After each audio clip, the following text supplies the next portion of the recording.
Sveiki! Mans vārds ir Jānis, un kā var noprast pēc mana vēdriņa, man garšo alus. Latvijas alus. Latviešu alus. Alus ar latviešu nosaukumu. Latvijā ražots alus. Līdz tam mēs vēl tiksim. Pēc Snapshots 2024. gada sākumā veiktās aptaujas es piedaru 61% Latvijas iedzīvotāju, kur mēdz dzert alu. Kas ir loģiski. Ne jau tas, ka es dzeru alu, bet tas, ka tik liela sabiedrības daļa to mēdz darīt, jo alus tomēr ir nacionālais dzēriens, neba velti par to tik daudz dziedāts tautas dziesmās. Un no tiem, kuri mēdz dzert alu, 88% dod priekšroku Latvijā ražotam alum. Kas arī ir diezgan loģiski, jo savs ir savs, plusam atbalstam vietējo ražotāju. Bet vai zināja, ka liela daļa Latvijas alu ir kā 4. paaudzes Amerikas latvieši, kuriem viss latviskums izpaužas tikai uzvārdā? Labi, muldu. Amerikas latvieši vēl var pateikt lūdzu un paldies. Lai gan lielai daļai alu ir doti Latvijas apdzīvotu vietu vārdi, īstenībā tas tiek ražots Lietuvā vai Igaunijā. Neticat? Pēc idejas to jau nevajadzētu būt grūti pārbaudīt. Paskatīsimies uz etiķetes. Tā, lielvārdes tradicionālais, atsvaidzinoši, viegli tā, rūpīgi izvēlēts tā. Ražotāja nav, ir tikai izplatītājs Sijā Cido grupa. Dīvaini. Paskatīsimies, Mežpils tradicionālais. Tā, arī nav ražotāja, bet ir pārdevējs. Akcijas sabiedrība Aldaris. Labi. Madonas speciālais. Tā, 1916. gadā Silnieku kalna pakājē tika izbrūvēts pirmais Madonas alus.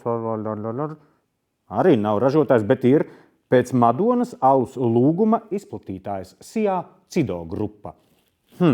Labā ziņa ir tāda, ka Saeima mums ir nākus talkā, jo atbalstīja likuma grozījums, kur nosaka, ka no šī gada 1. septembra pārtikas veikalos pie precēm jānorāda ražošanas valsts, vai karodziņa formā, vai vienkārši rakstiski. Kas nozīmē, ja grib atbalstīt vietējo ražotāju, tad vajadzētu būt easy. Bet vēl pirms pāris dienām bija vairākos veikalos, un šī prasība īsti nav ievērota. Arī tikai izplatītāji un zīmoli.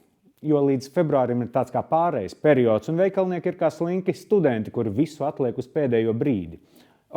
Ir viens uzcītīgais students, kurš šo prasību ir izpildījis, Maksima. Tad lūk kādi rezultāti no iepriekš apskatītajiem aliņiem. Lielvārdes tradicionālais ražots Lietuvā. Mežpils tradicionālais ražots Igaunijā.